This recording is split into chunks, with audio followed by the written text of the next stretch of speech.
পুরুষকে অর্ধেক কষ্ট দেয় টাকা আর বাকি অর্ধেক কষ্ট দেয় নারী। যে যতটুকুর যোগ্য তাকে ঠিক ততটুকুই দিন, হোক সেটা ভালোবাসা, ঘৃণা বা গুরুত্ব।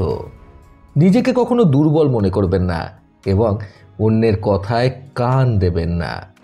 চুপচাপ থাকা মেয়েগুলোই বেশি ভয়ঙ্কর হয়ে থাকে, আর চঞ্চল প্রকৃতির মেয়েগুলির মন ভালো হয়। ভালো মনের মেয়েগুলো কিন্তু ঝগড়া করতে জানে, কিন্তু ভালো মানুষ সাজার মিথ্যা অভিনয় করতে জানে না। মিথ্যে প্রতিশ্রুতি নিয়ে মানুষকে সাময়িক আনন্দ দেওয়া যায়, কিন্তু মানুষের কাছ থেকে বিশ্বাস আর ভালোবাসা অর্জন করা যায় না। নিজেকে কোনো ধনী মানুষের সাথে তুলনা করে কষ্ট দিও না, বরং রাস্তায় পড়ে থাকা অভাবী মানুষগুলোর সাথে তুলনা করে দেখো যে তুমি কতটা ভালো আছো। ছেড়ে যাওয়ার যুগে থেকে যাওয়ার মানুষ কই? একজনকে ছেড়ে সেই অপরজনকে বলে আমি মোটেও ছেড়ে যাওয়ার মানুষ নই। ভেঙে যাওয়া বিশ্বাস আর ফেলে আসা সময় কখনো পুনরায় পাওয়া যায় না। তুমি ভেতর থেকে যতটা কঠিন হবে, মানুষ তোমার দুর্বলতার সুযোগ ততটাই কম নিতে পারবে। কেউ যদি একবার সত্যিকারের কারোর মায়ায় জড়িয়ে পড়ে, তবে জীবন শেষ হয়ে যাবে, কিন্তু মায়া কাটানো যাবে না। ছোট ছোট ভুলের ক্ষেত্রে সচেতন হন। মনে রাখবেন, একটা ছোট ছিদ্র বিশাল একটা জাহাজকে ডুবিয়ে দিতে পারে। মায়া, পিছুটান আর একাকিত্ব একটা মানুষকে শেষ করে দেওয়ার জন্য যথেষ্ট। বিশ্বাসটা রক্ষা করতে শিখুন, কারণ বিশ্বাসটা ভেঙে গেলে সত্যি কথাগুলোকেও মিথ্যা বলে মনে হয়। নিম পাতায় চিনি মিশালে তেতোই থাকে, ঠিক সেরকমই কিছু মানুষের সাথে যতই ভালো ব্যবহার করা হোক না কেন, তাদের মন কখনো জয় করা যায় না। চোখ বন্ধ করে বিশ্বাস করা তো দূরের কথা, বর্তমানে চোখ খোলা রেখেও কাউকে বিশ্বাস করা যায় না। যে পাখি একবার মুক্ত আকাশে উঠতে শিখে গেছে, সেই পাখির কি আর খাঁচায় ফেরার ইচ্ছে থাকে? প্রাপ্তির খাতা শূন্য জেনেও ভালোবাসা যায়, কিন্তু সেই ক্ষমতা সবার থাকে না। মানুষ শুধু ব্যথায় নয়, কথায়ও মরে। কথায় যে কত আঘাত, সেটা শুধুমাত্র আঘাতপ্রাপ্ত মানুষটাই জানে। শত্রু মরে গেলে আনন্দিত হওয়ার কারণ নেই, কারণ শত্রু সৃষ্টির কারণগুলো এখনো মরেনি।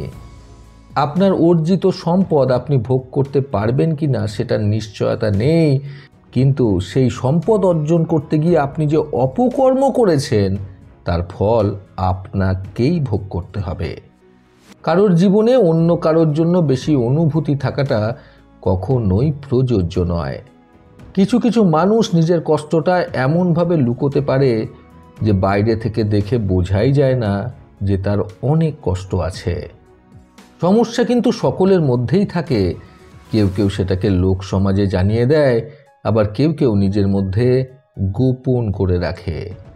মন খুলে নিজের মনের কথা বলার আগে একটু ভেবে বলো, এবং দেখো যাদেরকে তোমার মনের কথাগুলো বলছো তারা তোমার আপনজন কিনা। এ পৃথিবীর সবচেয়ে সুন্দরতম দৃশ্য হচ্ছে নিজের প্রিয় মানুষটাকে তোমার নিজের কারণেই মন থেকে হাসতে দেখা। মূর্খ মানুষেরা কিন্তু নিজেদের সম্পদের শান্তির জন্য নিজেদের মনের শান্তি বিসর্জন দেয়, আর বুদ্ধিমানেরা নিজেদের মানসিক শান্তির জন্য নিজেদের সম্পদ লুটিয়ে দেয়। জীবনের পথে অনেক মানুষের সাথে পরিচয় হয়। কেউ কেউ ভালোবাসতে শেখায়, আবার কেউ কেউ ঠকতে শেখায়।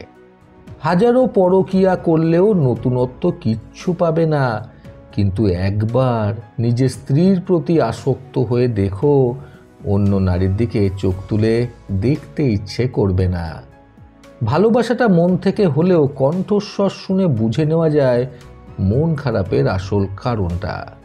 আপনি যদি নিজে সোজা থাকেন, তাহলে অন্যের চোখে আপনি দেখতে বাঁকা হলেও কিচ্ছু যায় আসে না।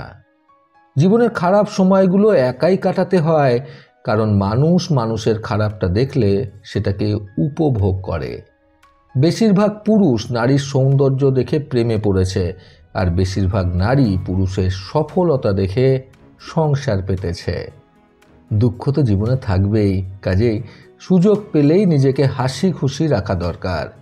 অপেক্ষায় যে আনন্দটা থাকে, প্রাপ্তিতে কিন্তু সেটা থাকে না। পেয়ে গেলেই মনে হারানোর ভয় ঢুকে যায়। মেয়েরা সব সহ্য করতে পারে, কিন্তু যে তার মান অভিমানগুলোকে আলাদাভাবে বোঝে না, সেরকম মানুষ মেয়েরা সহ্য করতে পারে না। টাকার দিক থেকে গরিব নয়, বরং মনের দিক থেকে গরিব ছেলেদের কখনোই বিয়ে করা উচিত নয়।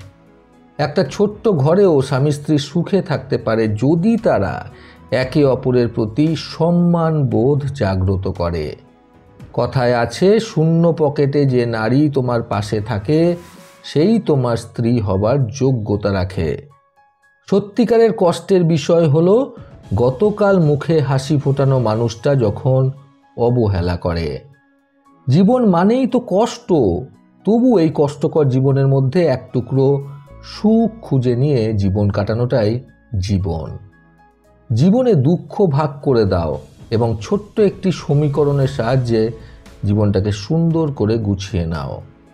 ভবিষ্যতে স্বীকৃতি দিতে পারলে তবেই সম্পর্কে জড়িও, তা না হলে তোমার দুদিনের টাইম পাস অন্য কারো জীবনে বিপদ ডেকে আনতে পারে।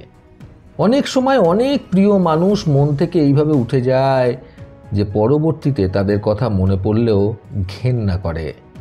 সাহায্য করো সবসময় আন্তরিকতার সাথে এবং ব্যবসা করো সবসময় সততার সাথে।